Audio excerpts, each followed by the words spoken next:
എല്ലാവർക്കും മറ്റൊരു വീഡിയോയിലേക്ക് സ്വാഗതം.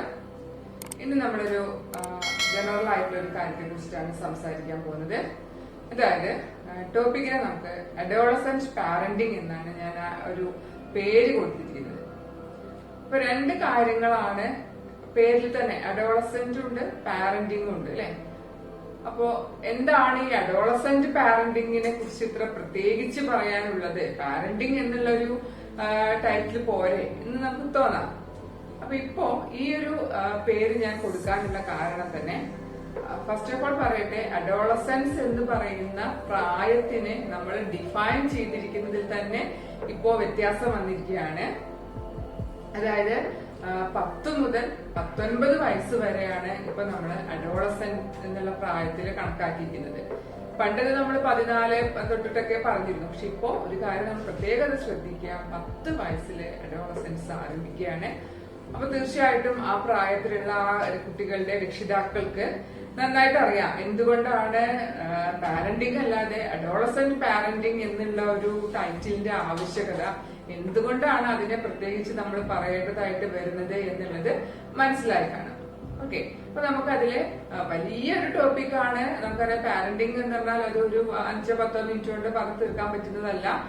സിമിലർലി അഡോളസൻസിനെ കുറിച്ചിട്ടാണെങ്കിലും അതും ഒരു വലിയൊരു ഏരിയയാണ്. അപ്പൊ ഞാനിപ്പോ ഇവിടെ ചെയ്യുന്നത്, നമ്മള് എല്ലാ വർഷവും സ്കൂളുകളിൽ കുട്ടികൾ 1ാം വർഷ ഹയർ സെക്കൻഡറി കുട്ടികളുടെ രക്ഷിതാക്കൾക്കായിട്ട് മക്കളെ അറിയാൻ എന്ന് പറഞ്ഞിട്ട് ഒരു പ്രോഗ്രാം നടത്താറുണ്ട് പാരന്റ്സിന്. അപ്പൊ ഒരുപാട് ഇൻഫർമേഷൻസ് 1.5 മണിക്കൂറോളം ഉള്ള ഒരു ക്ലാസ് ആയിട്ടാണ് അത് എടുക്കാറ്.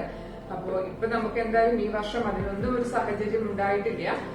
സോ ഈ ഏറ്റവും ചുരുങ്ങിയ, നമുക്കറിയാം വീഡിയോ ഒക്കെ, നമ്മൾ സിനിമയൊക്കെ 2.5 മണിക്കൂർ കാണെങ്കിലും ഒരു വീഡിയോ ഒക്കെ ആകുമ്പോ അത് ക്ഷമയോട് കൂടി ഇരുന്ന് കാണാൻ എല്ലാവർക്കും അത്ര താല്പര്യം ഉണ്ടാവില്ല. അപ്പൊ അതുകൊണ്ട് തന്നെ അതിലെ കോർ ആയിട്ടുള്ള കാര്യങ്ങളെ മാത്രം സൂചിപ്പിച്ചുകൊണ്ട് ഒരു 15 മിനിറ്റ്സിൽ അത് മാക്സിമം ഇൻഫർമേഷൻസ് എത്തിക്കാനാണ് ഞാൻ ശ്രമിക്കുന്നത്.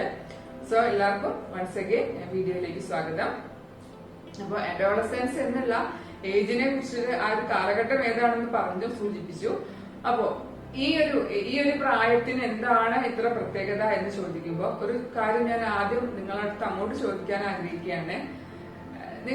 നിങ്ങളുടെ കൗമാരപ്രായത്തിലുള്ള ഈ കുട്ടികളെ എങ്ങനെയാണ് ട്രീറ്റ് ചെയ്യാറെന്ന് ചോദിച്ചാൽ, അവരെ നിങ്ങള് മുതിർന്ന ഒരാളായിട്ടാണോ കണക്കാക്കാറ്? ഇപ്പൊ 18-19 എന്ന് പറഞ്ഞാൽ നമുക്കറിയാം കൂടുതലായിട്ട് നമ്മളവിടെ ഓരോ പ്രശ്നങ്ങളും ബുദ്ധിമുട്ടുകളും ഒക്കെ പറയുന്നത് എന്ന് പറഞ്ഞാൽ ഒരു 16 ഇയേഴ്സ്, അതായത് +1 +2 ആ ഒരു പ്രായമാണ് കൂടുതലായിട്ടും പാരന്റ്സിന് ഒരുപാട് കാര്യങ്ങൾ പറയാനുണ്ടായിരിക്കും അല്ലെ കുട്ടികളെ കുറിച്ചിട്ട്. അപ്പൊ എങ്ങനെയാണ് ആ പ്രായത്തിലുള്ള കുട്ടികളെ നിങ്ങൾ എങ്ങനെയാണ് അവരെ അഡ്രസ് ചെയ്യാറ്? അതായത് കുട്ടിയായിട്ടാണോ അതോ അഡൽട്ട് എന്നുള്ള രീതിയിലാണോ? തീർച്ചയായിട്ടും നമ്മുടെ ഭാഗത്ത് നിന്ന് തന്നെ അതിലൊരു കൺഫ്യൂഷൻ ഉണ്ട് ഇല്ലേ? ചില സമയത്ത് ചില സാഹചര്യങ്ങളിൽ നമ്മൾ അവരെടുത്ത് പറയാറുണ്ട്.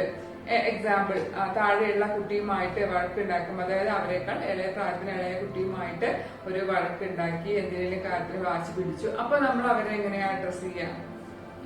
പോത്തുപോലെ ആയി അല്ലെ, അല്ലെങ്കിൽ നീ വലിയ കുട്ടിയായി പോത്തുപോലെ ആയി, എന്നിട്ടും ആ ചെറിയ കൊച്ചിനോട് വഴക്കുണ്ടാക്കുന്നോ? യെസ്, നമ്മളിപ്പോ അവരെ അഡ്രസ് ചെയ്തത് എങ്ങനെയാണ്? മുതിർന്ന ആളായിട്ട് അഡ്രസ് ചെയ്യുന്നു. സിമിലർലി വേറൊരു കണ്ടീഷൻ വരികയാണ്. വേറൊരു കണ്ടീഷൻ വരുമ്പോ നമ്മളെ മുതിർന്ന ആളുകൾ ഇരുന്ന് സംസാരിക്കുമ്പോ, അച്ഛനും അമ്മയും അല്ലെങ്കിൽ ആരെങ്കിലും സംസാരിക്കുന്ന ഒരു സീരിയസ് മാറ്റർ ഡിസ്കസ് ചെയ്യുന്നതിന്റെ ഇടയ്ക്ക് ഈ കുട്ടി വന്നൊരു കസേരയിട്ട് അവിടെ ഇരുന്ന് ഒരു അഭിപ്രായം പറഞ്ഞു കഴിഞ്ഞാൽ നിങ്ങൾ എപ്പോ അവരോട് എന്ത് പറയും? മുതിർന്ന ആളുകൾ ഇരുന്ന് സംസാരിക്കുമ്പോ ഇടയിൽ കയറി വരണ്ട, പോയി വല്ല പഠിക്കാനോ ചെയ്യാനോ ഉണ്ടെങ്കിൽ പോവാൻ പറയും. ഇപ്പൊ നമ്മൾ അവരെ അഡ്രസ് ചെയ്തത് എങ്ങനെയാണ്? കുട്ടിയാണ് എന്ന് പറഞ്ഞു. സോ ഇത് തന്നെയാണ് ആക്ച്വലി അഡോളസൻസിന്റെ ഏറ്റവും വലിയ പ്രശ്നം. അപ്പൊ അത് പല സൈക്കോളജിസ്റ്റുകൾ പല തിയറികൾ പറഞ്ഞിട്ടുണ്ട്. അപ്പൊ അതിൽ തന്നെ എല്ലാവരും ഈ പറയുന്ന ഡെവലപ്മെന്റൽ സ്റ്റേജസിനെ, ആ പ്രായങ്ങളെ പല രീതിയിൽ ക്ലാസിഫൈ ചെയ്തിട്ടുണ്ട്. പല പ്രശ്നങ്ങളെയും ക്രൈസിസുകളെയും ഓരോ സ്റ്റേജിലും അഡ്രസ് ചെയ്തിട്ടുണ്ട്. അപ്പൊ അതില് ഏറ്റവും പ്രശസ്തമായ ഒന്നാണ് എറിക്സൺ എന്ന് പറയുന്ന സൈക്കോളജിസ്റ്റിന്റെ സൈക്കോ സോഷ്യൽ ഡെവലപ്മെന്റൽ സ്റ്റേജസുകളെ കുറിച്ച് പറഞ്ഞിരുന്നു. അപ്പൊ അതിലെ സ്റ്റേജസിനെ എല്ലാം ഞാൻ പറയുന്നില്ല, ഞാൻ ഈ ഒരു കാര്യം മാത്രമാണ് ഫോക്കസ് ചെയ്യുന്നത്. അപ്പൊ അദ്ദേഹം പറഞ്ഞത് ഓരോ ഈ ഡെവലപ്മെന്റ് സ്റ്റേജിലും കുട്ടിക്ക് ഒരു പിന്നെ ക്രൈസിസ്, സോഷ്യൽ ക്രൈസിസ് അവര് ഫേസ് ചെയ്യേണ്ടതായിട്ടുണ്ട്.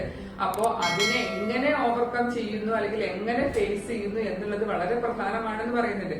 അപ്പൊ ഈ അഡോളസെൻസിൽ അദ്ദേഹം പറഞ്ഞ കാര്യം എന്താന്ന് വെച്ചാല് അവിടെ കുട്ടിക്ക് അനുഭവപ്പെടുന്നത് ഐഡന്റിറ്റി വേഴ്സസ് റോൾ കൺഫ്യൂഷൻ.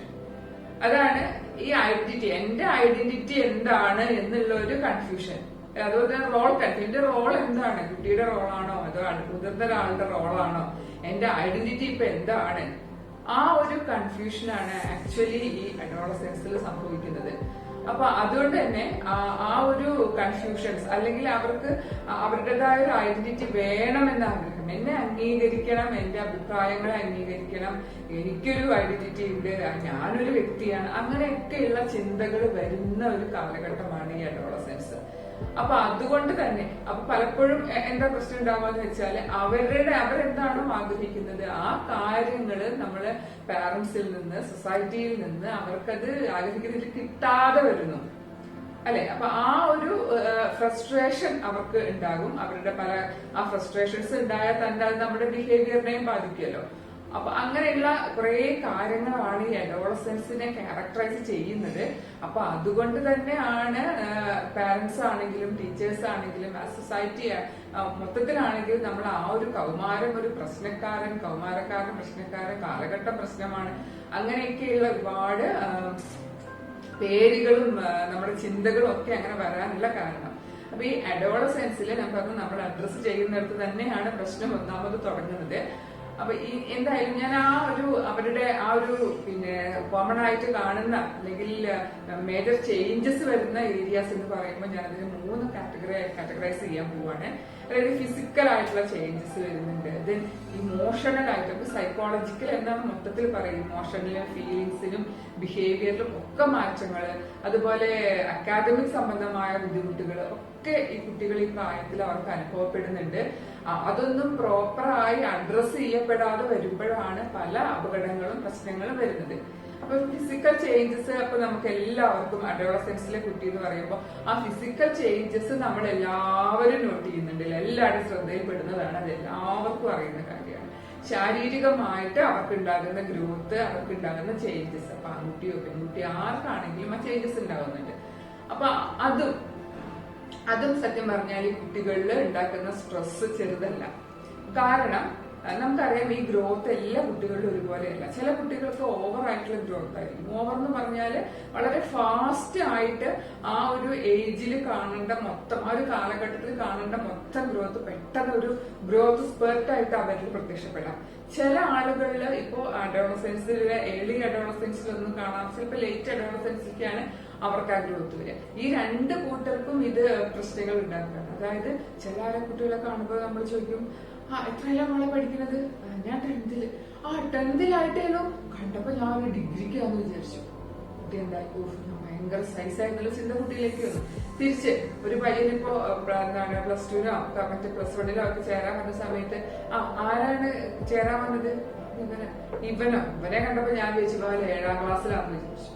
ഇത് രണ്ടും നമ്മളത് പറഞ്ഞു, അത് കഴിഞ്ഞു. പക്ഷെ കുട്ടിയിൽ ഏൽപ്പിക്കുന്ന ആ ഒരു സ്ട്രെസ് തന്നെ നമുക്ക് പറയാം, അത് ചെറുതല്ല അല്ലെ. ഒരാൾക്ക് ഞാൻ എന്താപ്പോ വലുതാവാത്തതെന്നും ഒരാൾക്ക് ഞാൻ കൂടുതലായി വലുതാവോ എന്നുള്ളത്.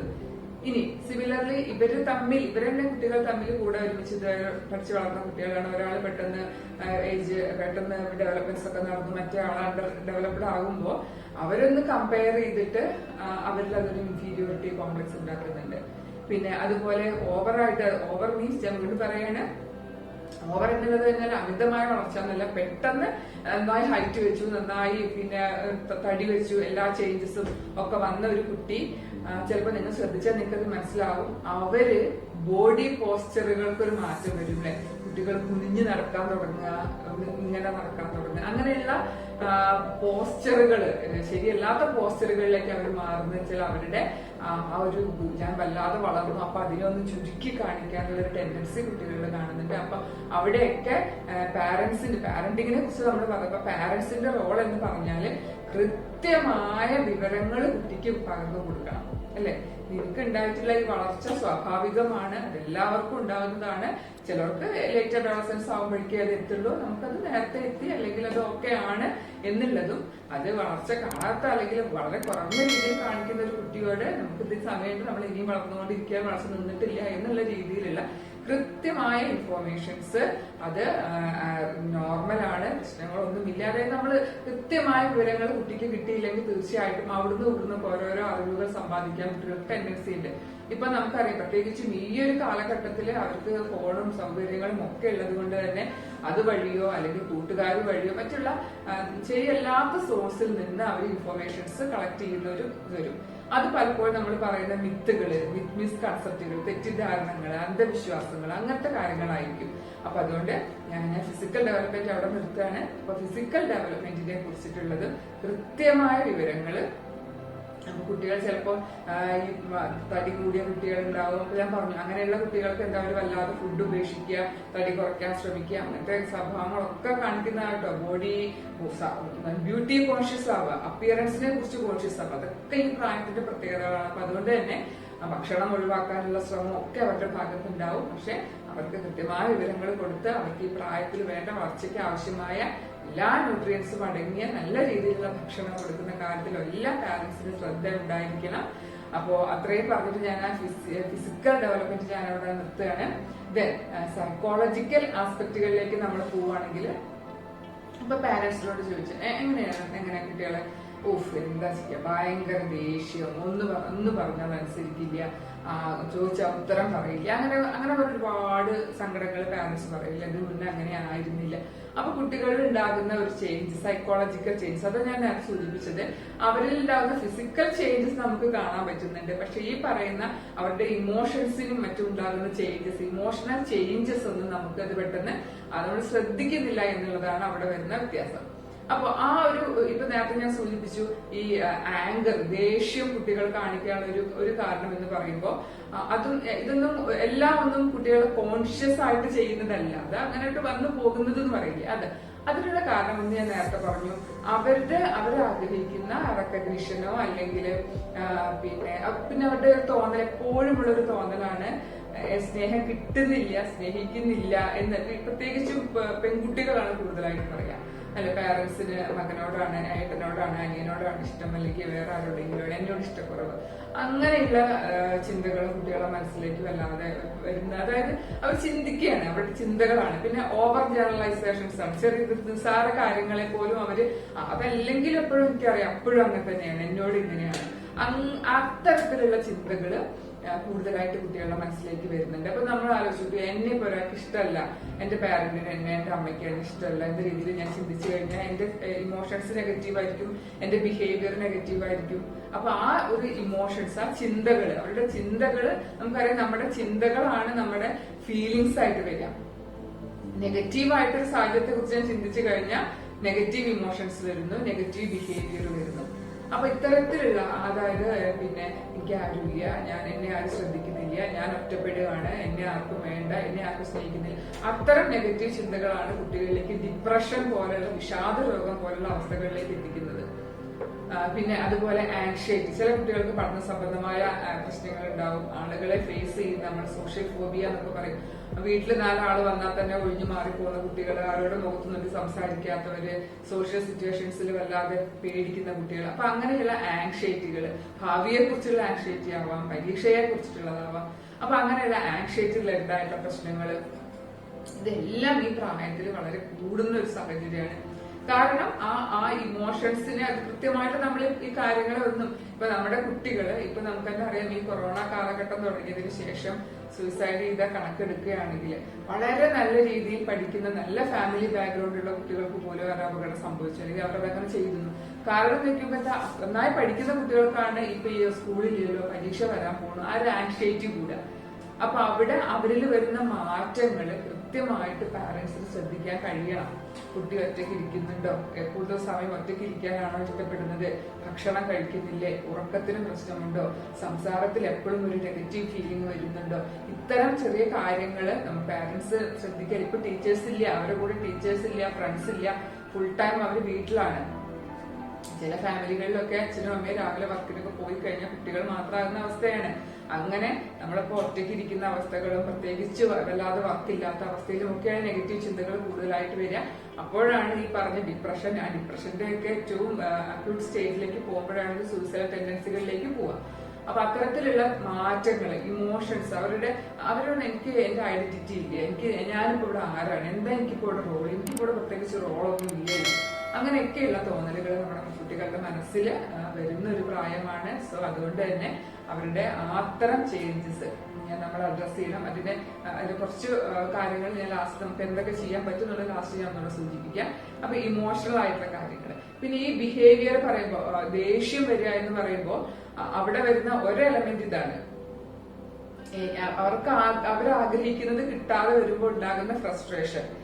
അപ്പൊ സിഗ്മണ്ട് ഫ്രോയിഡിനെ പോലെയുള്ള സൈക്കോളജിസ്റ്റുകൾ പറഞ്ഞിട്ടുള്ള പ്രധാനപ്പെട്ട കാരണം അഗ്രഷന് മെയിൻ ആയിട്ടുള്ള കാരണം ഫ്രസ്ട്രേഷൻ ആണെന്നാണ്.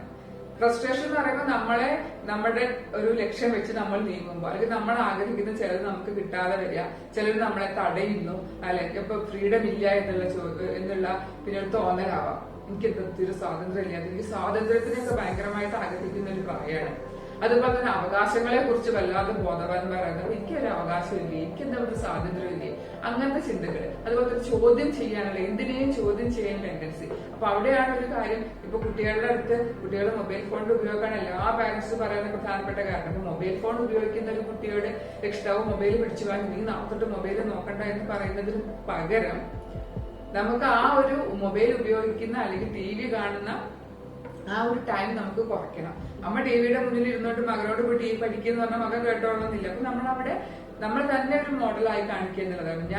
ഞങ്ങൾ ആ സമയത്ത് മൊബൈൽ ഉപയോഗിക്കുന്നുള്ളൂ, അതാണ് അതിന്റെ ശരി. അപ്പൊ അങ്ങനെ പറയുമ്പോൾ മറ്റതെന്താണ്, എനിക്ക് ഉപയോഗിക്കാൻ പാടില്ല, നിങ്ങൾക്കൊക്കെ അത് ചെയ്യാല്ലേ, അത്തരത്തിലുള്ള ചോദ്യം ചെയ്യലുകളും അതിലുള്ള ടെൻഡൻസികളും ഒക്കെ കൂടുന്ന പ്രായമാണ്. അപ്പൊ അത് നമുക്ക് കൃത്യമായിട്ട് അത് അഡ്രസ് ചെയ്യാൻ പറ്റണം എന്നുള്ളതാണ് അവിടെ സൂചിപ്പിക്കുന്നത്.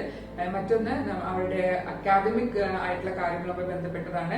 അതായത് പഠന സംബന്ധമായ പ്രശ്നങ്ങൾ ഞാൻ പറഞ്ഞു, ഭാവിയെ കുറിച്ചുള്ള ആൻസൈറ്റി ആവാം, എക്സാമിനെ കുറിച്ചിട്ടുള്ളതാവാം, ഇതൊന്നും എനിക്ക് പഠിക്കാൻ പറ്റില്ല എന്നുള്ളതാവാം, അതല്ലെങ്കിൽ മറ്റു കുട്ടികളുടെ സ്കോറുമായി കമ്പയർ ചെയ്തിട്ടാവാം. അങ്ങനെ ഒരുപാട് കമ്പാരിസൺ പൊതുവെ വല്ലാതെ കൂടുന്നതാണ്. ഞാൻ നേരത്തെ പറഞ്ഞു അപ്പിയറൻസിനെ കുറിച്ചിട്ടും ഒക്കെയുള്ള ആ ഒരു ചിന്തകള്. അപ്പൊ ആ ലേണിംഗ് ഡിഫിക്കൽറ്റീസ് ഉണ്ടോ എന്നുള്ളത് നമ്മൾ മനസ്സിലാക്കണം. പിന്നെ അതുപോലെ ഈ പറഞ്ഞ സെൽഫ് എസ്റ്റീം, എനിക്ക് ഞാൻ തന്നെ ഇടുന്ന ഒരു വാല്യൂ ഉണ്ടല്ലോ, സെൽഫ് എത്രത്തോളം വെർത്ത്ഫുൾ ആണ് എന്നുള്ള ആ ഒരു ഇതൊക്കെ വളരെ ചില കുട്ടികൾക്ക് സെൽഫ് എസ്റ്റീം ഒക്കെ വളരെ കുറഞ്ഞിട്ട് ഞാൻ ഇന്നഡിക്കസി, എന്നെ ഒന്നിനും കൊള്ളില്ല എന്നുള്ള അത്തരത്തിലുള്ള ഇൻഫീരിയോറിറ്റി ഒക്കെ വരുന്നതാണ്. അപ്പൊ പാരന്റ്സിന്റെ നല്ല രീതിയിലുള്ള, ഞാൻ ഈ ഒരു ഘട്ടം വീണ്ടും പറയാണ്, ടീച്ചേഴ്സോ ഫ്രണ്ട്സോ അവർക്ക് അത്രത്തോളം അവൈലബിൾ അല്ല. ഇപ്പോ പാരന്റ്സും വീടുമാണ് കുട്ടികളുടെ ലോകം. അപ്പൊ അതുകൊണ്ട് തന്നെ അത് കൃത്യമായിട്ട് അഡ്രസ് ചെയ്യണം, അത് മനസ്സിലാക്കണം. എന്നാൽ തന്നെ അവരുടെ പ്രശ്നങ്ങൾക്ക് നല്ലൊരു പരിധി വരെ നമുക്ക് തോന്നുന്ന വളരെ നിസ്സാരമായ കാര്യങ്ങളാണ്.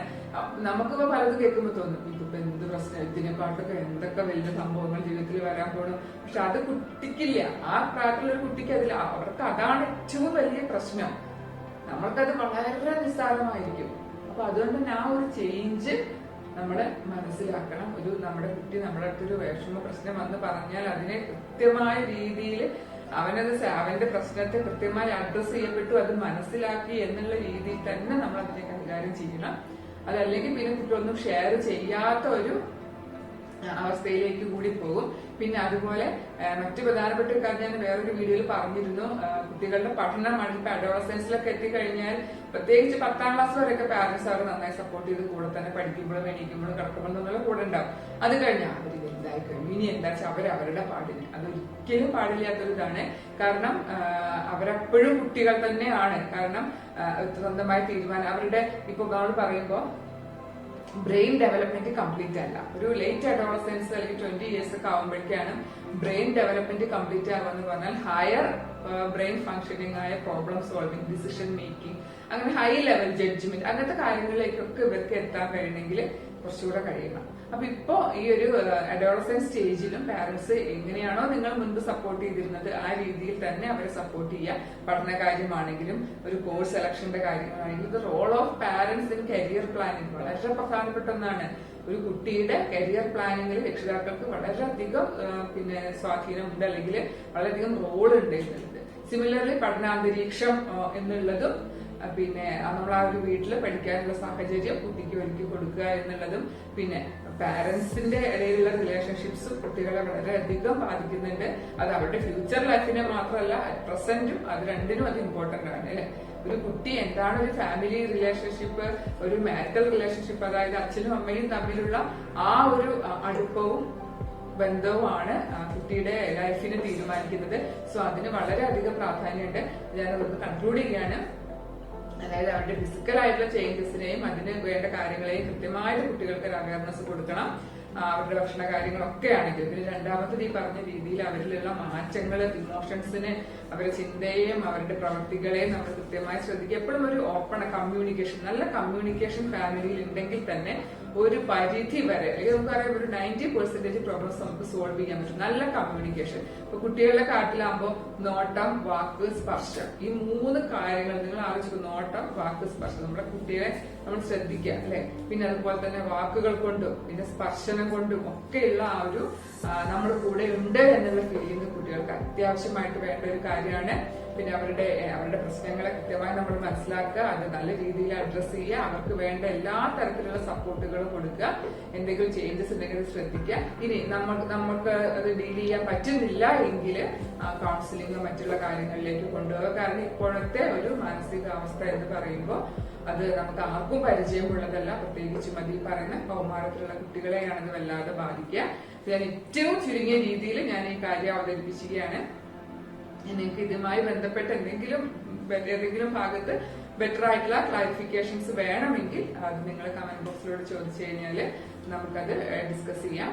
അപ്പോൾ എന്താണെങ്കിലും ഈ ഒരു കാലഘട്ടത്തിൽ പ്രത്യേകം ശ്രദ്ധിക്കുക. സ്കൂളിലോ ടീച്ചേഴ്സിന്റെ അടുത്തോ ഫ്രണ്ട്സിന്റെ കൂടെയോ അല്ല കുട്ടികൾ കൂടുതൽ, വീട്ടിലും രക്ഷിതാക്കളുടെ അടുത്തുമാണ്. അപ്പൊ അതുകൊണ്ട് തന്നെ നിങ്ങൾക്ക് തന്നെയാണ് അവരെ ഏറ്റവും കൂടുതൽ ശ്രദ്ധിക്കാനും ഇപ്പൊ അവർക്ക് വേണ്ട എല്ലാ സപ്പോർട്ടുകളും കൊടുക്കാൻ പറ്റുക. അപ്പൊ അതുകൊണ്ട് അത് പ്രത്യേകം ശ്രദ്ധിക്കുക. നമ്മുടെ കുട്ടികളുടെ ഭാവിക്ക് വേണ്ടിയിട്ട് ഒക്കെ അത് നല്ല രീതിയിൽ തന്നെ എല്ലാ രക്ഷിതാക്കൾക്കും ചെയ്യാൻ കഴിയട്ടെ എന്ന് ആശംസിക്കുന്നു. മറ്റൊരു വീഡിയോ ആയിട്ട് വരുന്നത് വരെ നന്ദി, നമസ്കാരം.